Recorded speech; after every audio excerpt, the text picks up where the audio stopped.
I was a true believer. Of course, we all wanted to save the earth, and I was one of those, I guess you could say, diehard environmentalists. There had been a sea change in the culture coming from the top. The environment was now going to be used to sell the whole restructuring of the Earth's political and economic system as per the Rio Earth Summit of 1992. And it was sold to the public kind of under the rubric of eco-spirituality. You know, Sting was there, and the Dalai Lama and the Rainforest Indians and all the 5,000 NGOs, etc. We're all there to help us sell what really amounts to, the prototypical world government under UN auspices. All of these things had been well prepared in advance. And the United States, in fact, signed on to the UN Agenda 21, Agenda for the 21st Century, and as did another 178 countries, which is now termed UN Agenda 2030. But around the year 2000, I started realizing that this was a propaganda, that this was a political hijacking of aspects of science, especially climatology. The bottom line is that this environmental movement has been co-opted to sell this political New World Order, and the centerpiece of that, of course, is the man-caused global warming, fraud, because it doesn't stand up to the very basics of a scientific hypothesis, let alone a theory, and that it's disproven by pretty much all of Earth science. And again, there's the propaganda. There is the eco-spirituality as a religion. You know, like I say, we now capitalize Earth, the E on Earth. And the young are falling in for this propaganda, just like I did. It sounds like a good cause. And, you're going to save the Earth from those bad old corporations. It is a kind of a soft communism then, this push for Agenda 21. It's trying to move us into a deindustrialized slave state. So when you start looking deeply at this thing, it's really quite alarming. It's really quite totalitarian. But meanwhile, we're moving towards this global government under the UN, which is spelled out in Agenda 2030. Most scientists are very highly educated. They're very highly specialized. Of course, by the time they, get out of graduate school with a master's or a doctorate or a postdoc, they're probably in debt and they very much need to get a job. So oftentimes they wind up, going where the jobs are and doing what the job requires. Now, they may have started out with lots of idealism, but that idealism may have been, kind of whittled away rather quickly or maybe over the long term. We're in a false reality matrix. And these guys, they hate God. They hate nature. And they want to substitute, the unnatural for the natural. Now we're going to believe the computer models, and the computer models, they say whatever, based on however we program them, they will give the results we need. So there's this false parallel reality that's been constructed. And of course, if you're a young person and your eyes are buried in your cell phone and your computer all the time, you really don't have much connection with nature anyway. And it's very easy to pull you into that false reality. And I think there's a fear component. If somebody's been beaten down, brainwashed, then, there's a power relationship. You're going to believe it because it's safer to believe it than it is to question it. Political point of view, the science is to be used, but a politician wouldn't look at it that way. He would look at it as one more card to play in a kind of a strategic ongoing war. These are the master planners who met secretly. And this idea was picked up in the Club of Rome, saying, we can use shortages of raw materials and the threat of global warming to get what we want politically.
Even today, the masses, outraged over the carnage that big oil has wrought, are content to have that outrage directed by the very oligarchs they seek to oppose.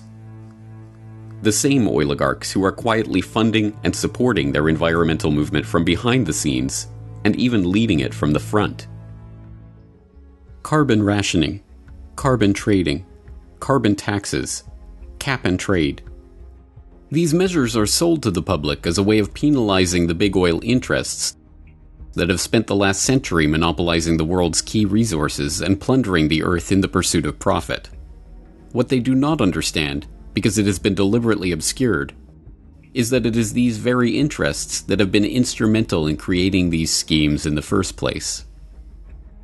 The technocratic agenda is not about saving the earth. It is not about helping the public. It is not even about making money. It is about complete control over every aspect of our daily life. And now, in the 21st century, that technocratic vision is coming into view. And it is being helped along by a public that believes the post-carbon future represents the end of the oligarchy. They couldn't be more wrong. It was never about oil. It was about control. Control over energy and production and consumption. Control over the world's resources. Control over the population. Control over humanity itself.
We are very much attached to the same values, and especially liberty and peace.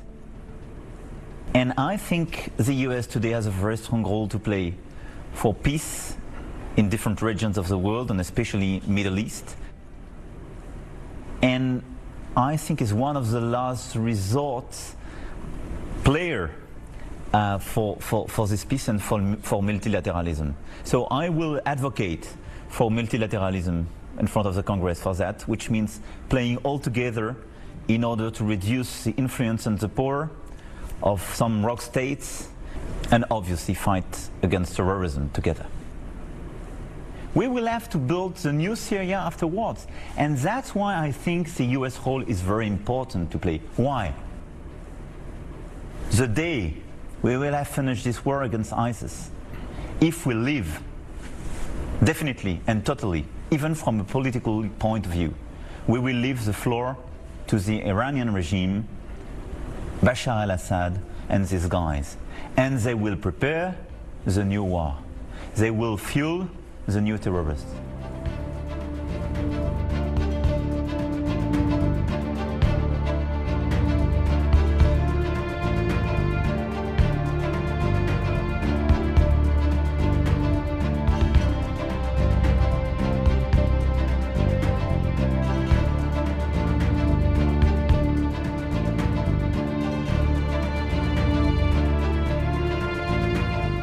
We can build the 21st century world order based on a new breed of multilateralism, based on a more effective, accountable, and results-oriented multilateralism, a strong multilateralism. This requires, more than ever, the United States' involvement, as your role was decisive for creating and safeguarding today's free world. The United States is the one who invented this multilateralism. You are the one now who has to help to preserve and reinvent it. With the US President, with the support of every 535 members of this joint session, representing the whole American nation, we can actively contribute together to building the 21st century world order for our people.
I heard a noise outside.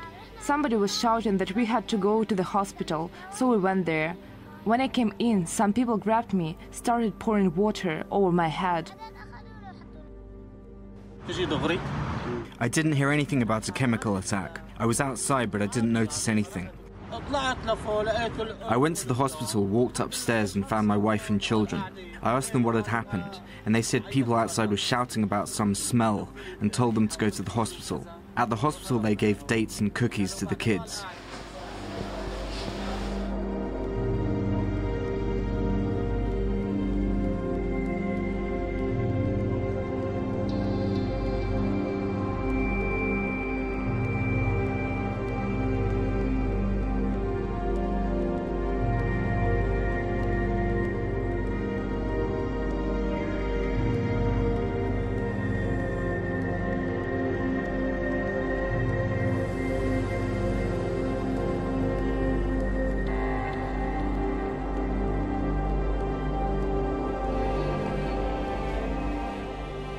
Wenn man die Dinge sachlich betrachtet, muss man sagen, ein ganz klarer Völkerrechtsbruch. Es gab überhaupt gar keine Legitimation für diesen Angriff auf syrisches Territorium. Egal, was man jetzt von diesem Regime hält oder nicht, es gab kein UN-Mandat, gar nichts. Es war eine einseitige Entscheidung der USA, diese Angriffe durchzuführen mit Hilfe Großbritanniens und Frankreich. Und das wird aus Sicht der Syrer und vieler anderer in der Region als eine Art imperialer Akt gewertet. Es geht hier um einen Stellvertreterkrieg in Syrien, das muss man sehen. Es geht hier nicht wirklich um Giftgas oder nicht Giftgas. Es geht um die Frage, wer behält die Vorherrschaft in Syrien, die USA oder Russland, Israel oder der Iran. Die Gefahr einer Eskalation, die besteht in der Tat, denn alle hier involvierten Mächte sind nicht gewillt, der jeweils anderen Seite den Sieg in Anführungsstrichen zu überlassen. Was die Syrer wollen oder nicht wollen, interessiert ohnehin niemanden mehr von den äußeren Mächten. Und die nächste Konfrontation zeichnet sich ab. Im Mai wird Präsident Trump aller Voraussicht nach das Atomabkommen mit dem Iran aufkündigen, obwohl es funktioniert, obwohl die Iraner sich an alle Bestimmungen halten. Und es ist zu befürchten, dass Syrien auch weiterhin Auseinandersetzungen auf sich ziehen wird, militärischer Art, jetzt zwischen Russland und den USA und in einem Monat dann möglicherweise zwischen Israel und dem Iran. Das Besorgniserregende ist, dass Fakten in der internationalen Politik immer weniger eine Rolle spielen. Wir haben das im Fall Skripal schon gesehen in Großbritannien. Es wird eine Behauptung aufgestellt und sofort finden Aktionen statt, die aber auf eine Konfrontation hinauslaufen zwischen den USA und Russland. Es gibt Akteure in der internationalen Politik, die glauben, sie könnten Russland, dem Iran oder anderen nicht-westlichen Akteuren ihren Willen aufzwingen. Und das ist eine sehr, sehr gefährliche Haltung, die eines Tages wirklich zu einer Explosion führen könnte, auch in Syrien.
If you take out Saddam's regime, I guarantee that it will have enormous positive reverberations on the region.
Israel sees, as do the neoconservatives in this country, they see this chaos in the Middle East as conducive to their security, but also as sort of allowing them to do their full greater Zionist strategy, which is to get as much territory as they can, as fast as they can. And they want this condition to continue. They want it ultimately to lead to the breaking up of Syria, the breaking up of Iraq, if it can happen, and the regime change in Iran. And they see this chaos and this constant conflict in the United States, instrumental to that, as being the strategic means by which to accomplish this purpose. So they are in no way wanting this conflict to end. They want it to continue and to continue and continue. That's Israel's policy. Bibi Netanyahu and Avigdor Lieberman, his defense minister, are, one, trying to emphasize everything they can about Iran's perfidy so that they make sure that Donald Trump exits the nuclear agreement with Iran. The second thing I'm hearing, and this is more fundamental, is that Israel is preparing everyone in the region, itself, the United States, its sugar daddy, for more robust Israeli military action inside Syria and possibly inside Lebanon as well. I think we're looking at what could grow and grow and grow as Israel finds no check on its power and finds that it is actually delivering body blows, so to speak, to both Hezbollah and Iran inside Syria. So look for more of this. Iran will respond. They will respond in time and in a means by means that they find conducive to their interests. We may not see it at all, but Israel will certainly feel it. What that means is probably other than conventional military strike back. It could mean Hezbollah missiles. That's what Netanyahu and Lieberman, I think, are trying to elicit. They would like some missiles shot at them. Their excuse for doing even more and perhaps even entering the fray with armored artillery and other forces than just their air force.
We fully trust the work, the competence, and the autonomy of the International Atomic Energy Agency that has published 10 reports certifying that Iran has fully complied with its commitments. And let me say I'm particularly worried by the announcement tonight of new sanctions. We expect the rest of the international community to continue to do its part to guarantee that it continues to be fully implemented for the sake of our own collective security. Do not let anyone dismantle this agreement.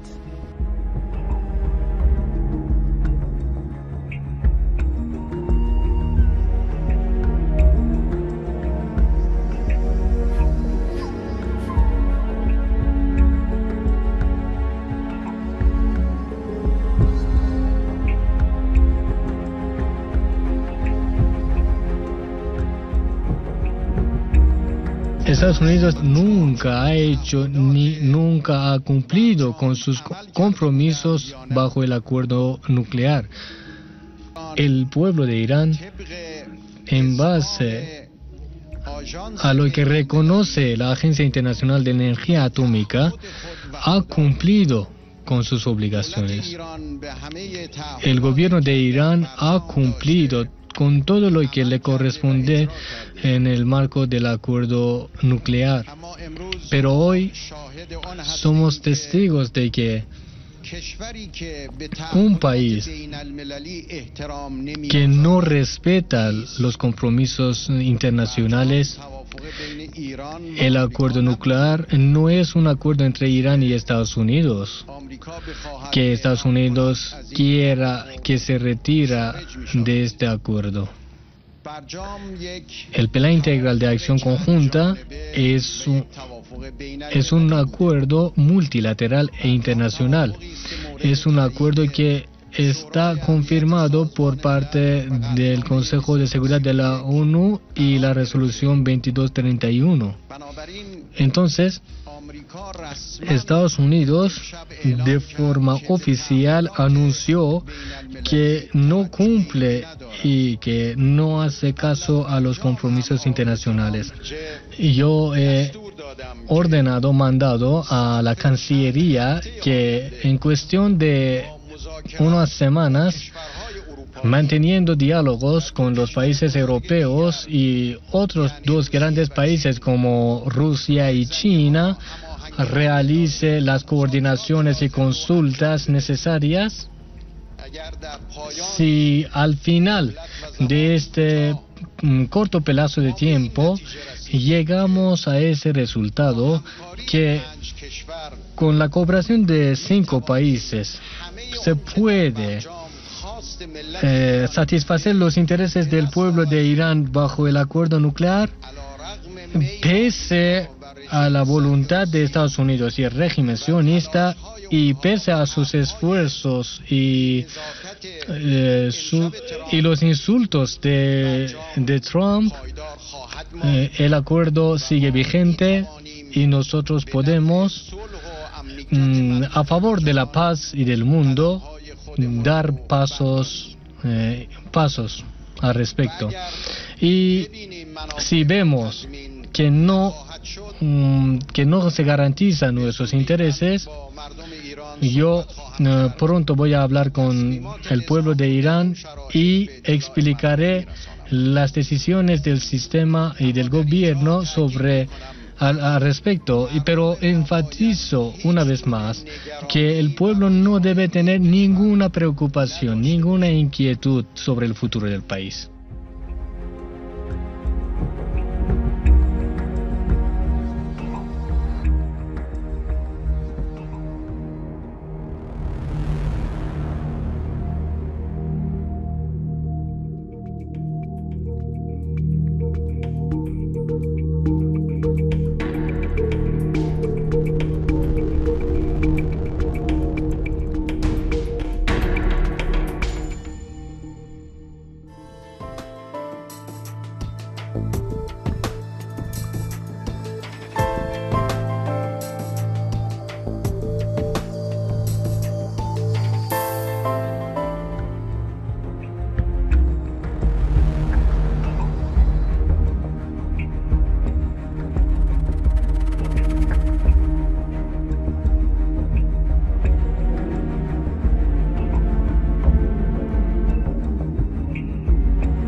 Facebook is essentially without competition at this point. That's what makes it partly so powerful.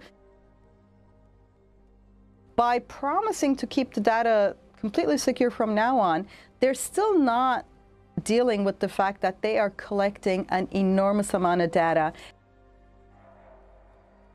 And that is not just what you voluntarily shared. So a lot of people saying, you know what, I don't care. I told Facebook where my college is, what my political views are, and I told Facebook the pages I like, and that's okay. But that's not all it collects. It purchases data from data brokers. You know, there's your shopping habits. It collects data while you're browsing across the web by tracking pixels. It tracks you across devices. Facebook tracks people who don't even use the platform. They have shadow profiles. So this kind of surveillance machine, which is then used where the data is used to target you, is dangerous on its own. Now, a lot of people mistakenly think that Facebook sells your data. Facebook doesn't sell your data. Facebook sells you, right? Facebook's selling your attention. What happens now with artificial intelligence is that computers can take seemingly unrelated data, things like your Facebook likes, your posting frequency, the sort of the semantic tone of your words, and it can predict things like whether you're likely to enter into clinical depression, or whether you're likely, say, to enter a manic phase if you have bipolar mental health issues before the onset of clinical symptoms. So the computer can, you know, if with enough data about you, and it's not a lot of data, it's definitely the kind of data Facebook has on you, you can predict people's likelihood of entering a depressive state or a manic state in the next few months before we even have a clinical test for it, because there are no clinical symptoms. So we could enter into a phase of what I term surveillance authoritarianism, where we don't face the kind of 1984 model where there's open totalitarianism, where we're kind of dragged off in the middle of the night kind of situation, but we're silently and quietly and person by person, screen by screen, nudged and manipulated according to our individual vulnerabilities. That kind of authoritarianism would even be hard to realize. You'd just be sort of like being nudged here and there are these slow changes over time. And that's what's scary. That's what we got to get ahead of and not end up there.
Silicon Valley is now the center of the greatest concentration of surveillance and censorship power the world has ever seen.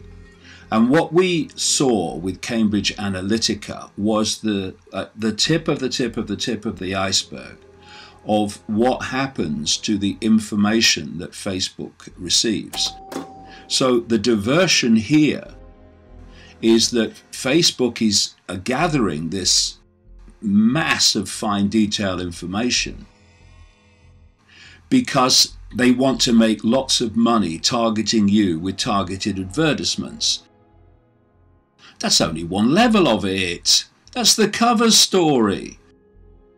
And so what we have is a mass surveillance operation to serve the people behind it all, which is the intelligence community and the Pentagon. The real owners are not the Zuckerbergs, and they're not the Pages and the Brins. They're the hidden hand in all its forms that is so centralizing the communication of information that almost incomprehensibly small number of people now dictate globally what people see and don't see. Is it really a coincidence that the technology that eventually became known as Google was seed funded by the intelligence community and DARPA? Is it really a coincidence that the same is true of Facebook? Is it yet another coincidence that this technology, known as Siri and Echo, this so-called digital assistant technology, which is fusing the human mind into AI through that interaction, is it another coincidence that that technology was seed funded by DARPA in its development? There are two timelines. There's the one you see in the public arena, and there's the one you don't see. The one you don't see in terms of technological advancement is light years ahead of the one you do see. So every time they need the next stage of the technological development to take this agenda on, it appears miraculously out of nowhere. This is unfolding and being played out in a sequence, and humanity is being played like a stringed instrument, thinking that it's all random and it's just geeks in a garage coming up with this stuff. And just by coincidence, it's exactly the time that this hidden hand needs that technology to move on to the next stage. We are looking at a global network of surveillance that would make George Orwell wince, shake his head and say, "I underplayed it. It was much worse than I thought."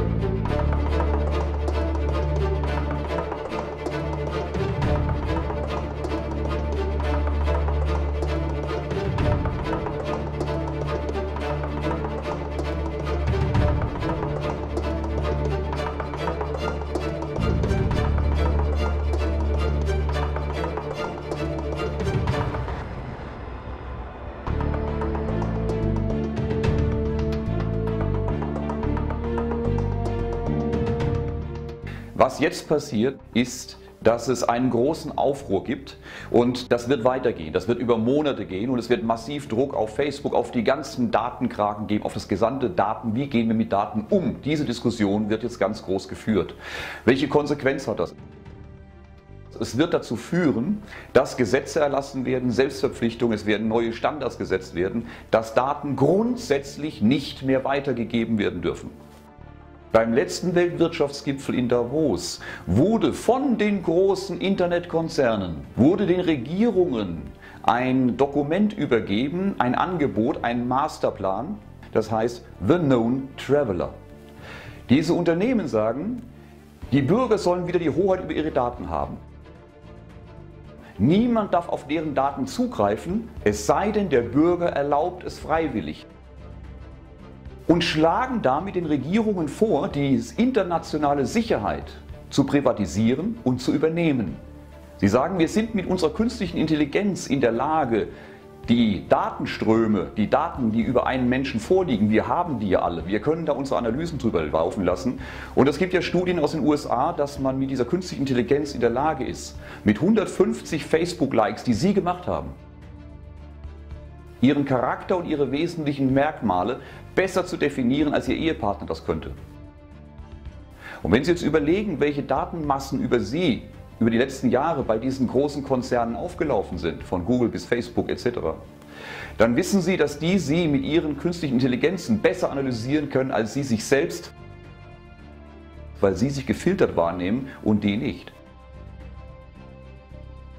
Und jetzt haben die das Angebot gemacht, wir übernehmen die Sicherheitsüberprüfung eurer Bürger an den Stellen, wo es nötig ist, zum Beispiel beim Grenzübertritt.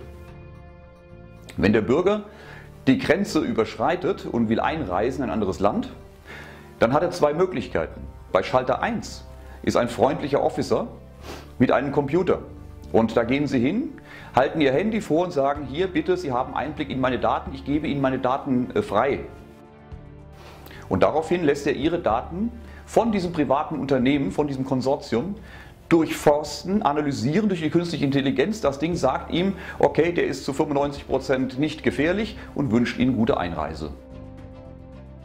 Sie haben Ihre Daten freiwillig zur Verfügung gestellt. Sie verfügen über Ihre Daten. Wenn Sie das nicht wollen, stellen Sie an Schalter 2 an. 2 Stunden Wartezeit, unfreundlicher Officer, dem Sie jetzt mal erklären, was Sie zu verbergen haben. Und wenn das lang genug gelaufen ist, wird man den Schalter 2 komplett schließen. Es gibt noch den Schalter 1. Das ist aber nur der erste Schritt und so steht es bereits in diesem Dokument. Der nächste Schritt wird sein, dass Sie das überall tun. Sie wollen einen Versicherungsvertrag, Sie wollen einen Kredit bei der Bank und so weiter und so weiter. Sie werden überall Ihre Daten freiwillig vorlegen oder nicht am Leben teilnehmen können. Sie haben wieder die Hoheit über Ihre Daten. Herzlichen Glückwunsch. Ihr Aufregen über die Datenkrake Facebook und dass die Daten weitergegeben haben, ist genau das, was gewollt ist. Die Weltbevölkerung soll sich empören, soll darauf bestehen, die Daten wieder in die eigene Entscheidungshoheit zu bekommen, um genau diesen Plan umzusetzen. Das wird jetzt weitergehen, das wird über Monate gehen, die Gesetze werden verabschiedet werden und am Ende haben wir die totale Kontrolle und sind dafür auch noch selbst verantwortlich.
The species that we refer to as the reptilians, they're not really third-dimensional species. They're fourth-dimensional, which means they inhabit what we call the lower astral realm, or the fourth dimension. They can go in and out of that at will, and it takes a lot of energy for them to manifest in the third dimension. So they prefer to stay in the fourth, and they affect us through the dreamscape and through the fourth dimension and through the astral, and that's how they program us mainly. But they do have a third dimensional component, and they basically live underground on this planet. There are some who are more advanced, which we call the Draco, who are taller and they have wings. Then there are reptiloids or reptoids who do not have the wings, and they're more of a worker group. And then they have sort of a warrior class too.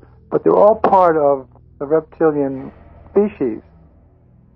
The reptilians that now inhabit this planet created hybrids, part human and part reptilian. And they are what we now refer to as the Illuminati. And they run the planet. They control this planet, and make no mistake about it, they control the media, they control the banks, they control the militaries, they control everything, and the technology. So the Illuminati definitely are the shapeshifters, because they have a very high component of reptilian blood, up to 45%. In other words, any percentage of reptilian blood up to 45% will allow that entity to shapeshift and to appear human or reptilian. So those are the shapeshifters.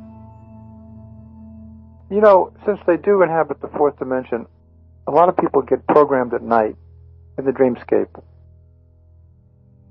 They do have that ability and being in the fourth dimension to influence us when we are in a state of sleep or in a state of literally hypnosis. Then again, we have TV programs again going back to in the 80s, V, where you see the ETs coming down saying we are friends and we're going to help you. But what it turns out to be is that they're reptilians and they loose you and take people for food.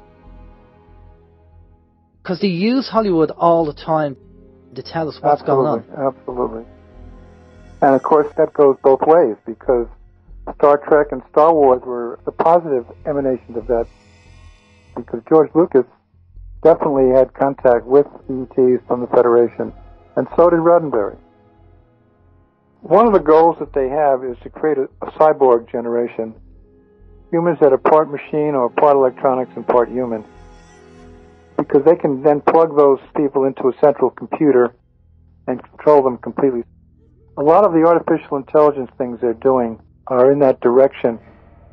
If we can understand that and block that, keep that from happening, and if we can also stop the hybridization, creation of the hybrids, if we can do all of that, then I think we can win this game.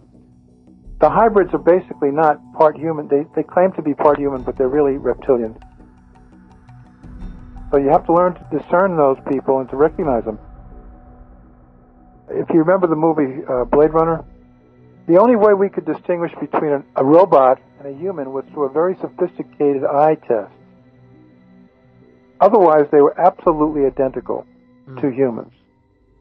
And I think we're going to get to that point. We're going to have to learn to discern who is human and who is not. It's not going to be easy, because the technology is extremely, extremely sophisticated. The human race can reach into the higher dimensions. We have the ability to reach into the fifth, sixth dimensions even higher. The reptilians do not. So basically they are really afraid of us. They know what our potential is. They're keeping us under a blanket of ignorance and distraction. That way they can maintain their control. All we have to do is to raise our consciousness. That's the whole game. As our consciousness gets raised, if we can penetrate the blanket of ignorance that they've put in place and start to enhance our consciousness and our awareness, they can't control us any longer. The game is over. They can no longer lead us into warfare. They can no longer start eating us as food. In other words, they will have to depart the planet.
Western or European world, we are oriented to explaining health and performance practices in terms of anatomical and physiological function.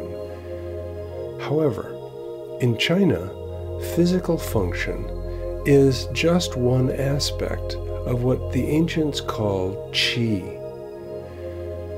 The organs are responsible for the processes that sustain life. They are key locations for chemical interactivity, and in Chinese medicine, they are the focal areas for the interactivity of the qi. In the qi channel system, there is an energy channel for each of the organs, each of the glands, and the brain and spine. Sensations of function in all of these are equivalent to qi sensation. Breath, movement, mind focus, and self-applied massage all collaborate to enhance the efficiency of inner chemical activities. When you feel, is it chemistry or is it the qi? The relaxation response. When we practice Qigong and Tai Chi, the integration of breath, body, mind, and massage all contribute to the activation of the parasympathetic nervous system's healing neurohormones and the inhibition of the sympathetic system's action hormones. In the stress response, inner function, including oxidation and inflammation, decrease well-being and can cause disease. The relaxation response enhances the capacity, functional renewal and restoration, healing at levels as obvious as feeling relaxed and well, and at much deeper levels in the shift of the neurotransmitter profile, and even in the telomeres of the DNA. How amazing is all of this? These mind, body, and energetics practices, developed so many millennia ago, have influences on all the systems of the physical body. The totality of all physical function is very likely a direct equivalent of what the Chinese call qi. Here is the most interesting part. While physical function is internal energy, qi is not. In a way, we appear to be separate physical units, person to person. However, the qi is internal and external. Quiet the mind, feel the qi. Rather than think about what you should be feeling, notice what you are feeling. Maybe you have felt your own energy field, qi field. Is it possible that we are energetically connected with everyone and all things as a part of the totality of qi energy in the whole world? Are we even connected with the whole universe? The answer is yes.